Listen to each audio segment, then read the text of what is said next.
Hello everyone, welcome to our channel education hotspot. So अपनी class 12 sociology की NCERT की revision में हम लोग आपका chapter number 6 the challenges of cultural diversity के इन डेप्थ स्टडी में आपके बॉक्स की रिवीजन कर रहे थे। हम लोग सारे बॉक्स इस चैप्टर के पढ़ रहे थे। ऑलरेडी 6.8 तक हम बॉक्स कवर कर चुके हैं and now this is the last video जिसमें हम बॉक्स रिवाइज करेंगे। We will cover the box 6.9 and 10। Before starting the video let me tell you कि आप लोगों को अगर सारे बॉक्सेस में से किसी भी बॉक्स में डाउट है तो आप कमेंट करके मुझे मेंशन कर सकते हैं, या फिर आपको कोई भी इस चैप्टर से रिलेटेड, किसी टॉपिक से रिलेटेड क्वेश्चन आंसर, किसी वर्ड से रिलेटेड डाउट है तो आप लोग मुझे चैनल के इंस्टाग्राम हैंडल पे मैसेज करके वहां पे अपने डाउट पूछ सकते हैं। स्टूडेंट पढ़ रहे हैं, डाउट पूछ रहे हैं और वहाँ पे विद इन अभी एग्जाम टाइम है तो बहुत जल्द से जल्द आई विल ट्राई कि मैं उनके डाउट क्लियर करूँ। तो वहाँ पे सारे डाउट पर्सनली मैं सबके रिजॉल्व कर रही हूँ। सो स्टिल आपको रिवीजन को लेके, तैयारी को लेके अभी भी कुछ डाउट है तो आप लोग मुझसे कॉन्टैक्ट कर सकते हैं। 2-3 दिन है अभी, हम लोग इस चीज़ को इम्प्रूव कर सकते हैं। तो यहाँ पे अगर बॉक्स 6.9 देखा जाए तो दिस बॉक्स क्या बोलता है, ये Kabir Das a lasting symbol of syncretic tradition. Syncretic मतलब यहाँ पे सिंक्रेटिक वर्ड लिखा हुआ है ना, अब ऐसे वर्ड कंफ्यूज कर देते हैं। साथ के साथ थोड़ा मीनिंग इनका समझ के चला करो। सिंक्रेटिक वर्ड होता है जो 2 या 2 से ज्यादा रिलीजन की बात करता है, 2 और मोर रिलीजियस बिलीफ की बात करता है। तो 2 और 2 से ज्यादा रिलीजियस बिलीफ की जब हम बात करते हैं, आपको पता है India is a country of mix culture, mix religion, mix linguistic people, mix ethnicity, बहुत सारी अलग अलग डाइवर्सिटी हमें देखने को मिलती है। तो यहाँ पे आई थिंक कुछ कबीर की पोएम है जो यहाँ पे मेंशन करी गई है। The poem of Kabir synthesis Hindu and Muslim devotion are cherish symbols of pluralism. Pluralism, plural is multiple चीजें। तो हिंदुइज्म की बात करूं या मुस्लिम की बात करूं, सिंगल सिंगल अलग अलग लूं तो एक सिंगल बात हो रही है। बट जब दोनों कल्चर, दोनों रिलीजन एग्जिस्ट कर रहे हैं, so it is the concept of pluralism. तो क्या पोएम है, पढ़ लेते हैं डायरेक्ट, बहुत कुछ नहीं है, पोएम है इसमें। ठीक है। मोको कहाँ ढूंढे रे बंदे, मैं तो तेरे पास में। Where do you search me, I am with you. ना तीरथ में, ना मूरत में, ना एकांत निवास में। Not in pilgrimage, not nor in icons, neither in solitude. ना मंदिर में, ना मस्जिद में, ना काबे कैलाश में। Not in temples, nor in mosques, neither in Kaaba, nor in Kailash. मैं तो तेरे पास में बंदे, मैं तो तेरे पास में। आई am with you man, I am with you. क्या बोला जा रहा है कि भगवान को ढूंढने के लिए आप पता नहीं कहाँ कहाँ जाते हो। अब यार इतनी मूवीज आप लोग देख चुके हो, अब मुझे कुछ इसमें बहुत ज्यादा एक्सप्लेन करने की जरूरत नहीं है। आपने ओ माई गॉड देखी होगी, आपने पीके देखी होगी। हम क्या कर रहे हैं, कहाँ कहाँ हम भगवान को ढूंढ रहे हैं, बट क्या एक्चुअली में भगवान आपको इस तरीके से मिल जाएंगे? व्हाट इज भगवान? क्या आप आइडल में देख के एक भगवान को भगवान की इमेज दे रहे हो? आप किस चीज को यहाँ पे मंदिर जा रहे हैं, मस्जिद जा रहे हैं, गुरुद्वारे जा रहे हैं, ये सब चीजें जो हम कर रहे हैं, लेकिन क्या हम अपनी इंटरनल जो निगेटिविटी है, इंटरनल जो गंदगी है, ठीक है, एक इंसान सारे दुष्कर्म कर रहा है और उसके बाद वो कह रहा है कि मैं तो रोज मंदिर में जाके भगवान को खूब जल और दूध चढ़ाता हूँ, या फिर मैं रोज जाके वर्शिप करता हूँ, आपके मस्जिद विजिट करते हैं और हम गुरुद्वारे विजिट करते हैं। There is any use of this? Does it make any sense? कोई सेंस बन रहा है इस चीज का? नहीं। तो यहाँ पे बोला गया है कि आप मुझे कितने फिजिकल स्पेयर्स में तलाश कर रहे हो। अपने गॉड, भगवान, अल्लाह, आप फिजिकल स्पेयर्स में जाके कहीं पे भी तलाश कर रहे हो, लेकिन भगवान तो आपके पास है, आपके अंदर है। ठीक है। मुसीबत पड़ती है तो पहले एकदम से भागते नहीं है, हम भगवान को मन मन में याद करते हैं। तो दिस इज द प्लेस जहाँ पे एक वो पावर जो है वो एग्जिस्ट करती है। It is about believe. ये पावर जो है ना, this is regarding the believe, तो वो आपके अंदर ही है। बिलीव कहाँ होते हैं? बिलीव एक्सटर्नल नहीं है ना, बिलीव तो इंटरनल है। सो ये इस चीज के रिगार्डिंग था। ये 6.9 में हमें ये बताया गया, बहुत ज्यादा कुछ इसमें है नहीं। पूछा जाए कि ये लाइंस किसकी पोएम है या क्या है, तो ये this is the poem of Kabir. और अगर पूछा जाए ये क्या शो करती है, so this shows the syncretic tradition. Syncretic tradition और प्लूरलिज्म की बात शो करती है, mixture of the Hindu and Muslim religion, दोनों के लिए बात बोली गई है, क्योंकि मंदिर मस्जिद दोनों वर्ड यहाँ पे यूज किए गए हैं, as you can see. So now will look 6.9 हमने देख लिया। अब हम लोग क्या देखेंगे? 6.10 बॉक्स देखेंगे। So this 6.10 box is related to the Right of Information Act. Right of Information Act जो कि 2005 में आया था, forcing the state to respond to the people, the right to information act. इस एक्ट ने क्या बोला कि भैया सरकार को भी लोगों को जवाब देना है। You are accountable to the people.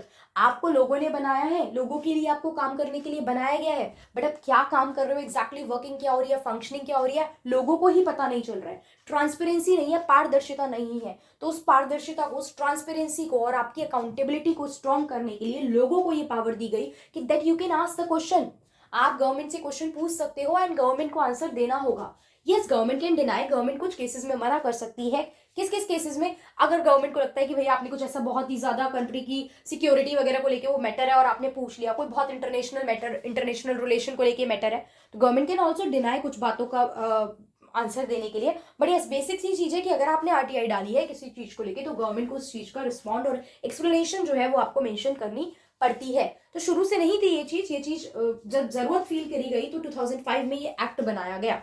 Act कैसे बनता है पॉलिटी में पढ़ लिया होगा। बिल होता है, पार्लियामेंट में जाता है, लोकसभा राज्यसभा, प्रेसिडेंट साइन करते हैं, देन वो एक्ट बन जाता है। This is the basic way कि एक बिल एक्ट बनता है। अब यहाँ क्या बोला है ये हम लोग पढ़ लेते हैं कि किस राइट टू इन्फॉर्मेशन के बारे में यहाँ क्या बात की गई है। The right to information act 2005 is law enacted by the parliament of India. अभी बताया मैंने, पार्लियामेंट यानी लोकसभा राज्यसभा बिल को क्या करती है, मेजोरिटी से पास करती है। कौन सी मेजोरिटी, ये वो पॉलिटी की क्लास नहीं है तो that will not discuss. Majority से पास करती है, प्रेसिडेंट साइन करते हैं तो वो बिल एक्ट बन जाता है। तो ये पार्लियामेंट ऑफ इंडिया ने करा था। गिविंग इंडियंस को जो था वो पावर दी गई to access to government record, कि आप गवर्नमेंट के रिकॉर्ड देख सकते हो। ठीक है, अभी ये दो status Jammu Kashmir have their own special law हट गया अब, क्योंकि आर्टिकल 370 एब्रोगेट हो चुका है, आपको पता होगा। तो ये ब्रैकेट इसलिए मैंने नहीं रीड करी है कि एक्सेप्ट दोस्त, कोई एक्सेप्टेशन नहीं है। आर्टिकल 370 हट चुका है अब, तो ये वाला बॉक्स भी अब नहीं पढ़ना है, सबके लिए है। All the Indians including the people of Jammu Kashmir, Ladakh and everything. ठीक है, एवरी पीपल के लिए ये चीज यूज होगी अब। तो under the terms of the act, इस एक्ट के अंडर हम देखें अगर ये एक्ट क्या बोलता है, एनी पर्सन में request information from a public authority. Public authority मतलब कोई भी सरकारी जो पर्सन है, हम उससे क्या कर सकते हैं, हम इंफॉर्मेशन की रिक्वेस्ट कर सकते हैं। A body of government of और इंस्ट्रूमेंटली ऑफ स्टेट, मतलब पब्लिक अथॉरिटी कौन होती है, जो गवर्नमेंट बॉडी, गवर्नमेंट पोजीशन पे जो काम कर रहा है person, which is expected to reply expeditiously और विद इन 30 डेज। आपको क्या करना है, उस चीज का रिप्लाई देना है। लिमिट कितनी है, 30 डेज के अंदर अंदर वो पब्लिक अथॉरिटी को उस चीज का जो आपने आरटीआई डाली है, जो इन्फॉर्मेशन जानने की आपने रिक्वेस्ट करी है, उसका रिप्लाई देना होगा। The act also requires every public authority to computerize their record for wide dissemination. भाई उसको कंप्यूटराइज करके पब्लिक डोमेन में डाल दो, रिलीज कर दो, so that maximum people can see. मैंने डाली है बट हो सकता है और लोगों को भी उस चीज के रिगार्डिंग इशू हो, तो मैंने डाली है, जब आपने मुझे बता ही दिया तो कंप्यूटराइज इट और उसको वाइडर लोगों तक पहुंचाओ। And to proactively publish certain category of information, कुछ कुछ चीजें पब्लिश भी कर दो, so that the citizen need minimum recourse to request the information formally, so that citizen को बार बार आपके पास रिक्वेस्ट डाल के फॉर्मली ये चीज जो है पता लगा रही है, पता लगाने के लिए रिक्वेस्ट ना डालनी पड़े। अब एक ने इन्फॉर्मेशन के लिए रिक्वेस्ट डाली, आपने उसको इन्फॉर्म करा ना, अब वही सेम रिक्वेस्ट मान लो 50 लोग और डाल दें, सबको अलग अलग बताओगे। इससे अच्छा आप उसको क्या करो, कंप्यूटराइज करके रिकॉर्ड को रिलीज कर दो, सो दैट वाइडर पीपल उसके बारे में वाइडर पीपल को इंफॉर्मेशन जो है वो मिल जाए।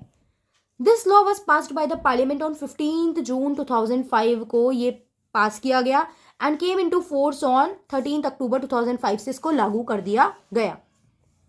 Information disclosure in India was hitherto restricted by official secret. पहले क्या था, जो ब्रिटिशर के टाइम पे ना ऑफिशियल सीक्रेट एक्ट आ रखा था 1923 में, जो ये कहता था कि बहुत सारी जो गवर्नमेंट की जो इन्फॉर्मेशन होती है, डेटा होता है ना, वो दैट शुड बी प्रोटेक्टेड, उसको सीक्रेट रखना चाहिए। आप सारी बातें पब्लिक डोमेन में रिलीज कर दोगे तो वो हार्मफुल हो सकती है, वो गवर्नमेंट के अगेंस्ट जा सकती हैं। तो लंबे समय तक यही बात चल रही थी, ऑफिशियल सीक्रेट एक्ट को फॉलो करा जा रहा था और चीजों को सीक्रेट और प्राइवेटली लिमिटेड गवर्नमेंट अथॉरिटीज तक ही रखा जाता था। And various other special law, और भी बहुत सारी अलग स्पेशल लॉज बनी हुई थी इसके recording, which the new RTI act now override, जिसको अब जो ये आरटीआई एक्ट आया, राइट टू इन्फॉर्मेशन एक्ट आया, इसने खत्म कर दिया। नाउ आपको लोग पूछेंगे तो आपको उनको इन्फॉर्मेशन देनी पड़ेगी। The act specifies that the citizen have the right to, क्या क्या राइट है सिटीजन को, रिक्वेस्ट एनी इन्फॉर्मेशन, जो भी यहाँ पे एक्ट में मेंशन है वो कोई भी वो इन्फॉर्मेशन पूछ सकते हैं। टेक कॉपीज ऑफ डॉक्यूमेंट, जो उनको इन्फॉर्मेशन के रिप्लाई में आपने डॉक्यूमेंट रिलीज करे हैं वो आपसे उसकी कॉपीज मांग सकते हैं। कॉपीज मतलब आप उनको फोटोकॉपी वगैरह या इन्फॉर्मेशन जो है वो आप रिलीज करे हो दो, तो वो उसको अपने पास रखेंगे। डॉक्यूमेंट को इंस्पेक्ट कर सकते हैं, इंस्पेक्ट करना क्या होता है, देखना ना, मैच आउट करना चीजों को, इंस्पेक्ट कर सकते हैं आपके डॉक्यूमेंट वर्क और रिकॉर्ड को। Take certified sample of material of work, samples ले सकते हैं, जो भी काम चल रहा है मुझे जानना है कि भैया क्या आपने यूज करा है इस चीज में, क्या सही है क्या गलत है, तो मैं उसके सैंपल भी अपने पास रख सकती हूँ, so that I can make that, कि मुझे अगर टेस्टिंग करानी है तो मैं सैंपल लूंगी तो भी उसी बेसिस पे टेस्टिंग करा पाऊंगी ना कि चीज ठीक है या नहीं है। Obtain information in form of print out के फॉर्म में ले सकती हूँ, diskettes, floppies, tapes, videos, cassettes और in any other electronic mode और थ्रू प्रिंट आउट। किसी भी तरीके से जिस वे में मुझे इन्फॉर्मेशन अपने पास स्टोर करनी है उसे मैं कर सकती हूँ। चाहे कोई मैं इमेज रखूँ, टेप रख लूँ, उसकी वीडियो रिकॉर्डिंग करके रख लूँ, प्रिंट आउट निकाल के रख लूँ, I can store that information in the way that I want. Clear? तो this is about the right to information act. पहले ऑफिशियल सीक्रेट एक्ट था 1923 का, लंबे समय तक वही चलता रहा। देन 2005 15 जून को इसको पास किया गया पार्लियामेंट में और 13 अक्टूबर 2005 से ही ये लागू में आ गया।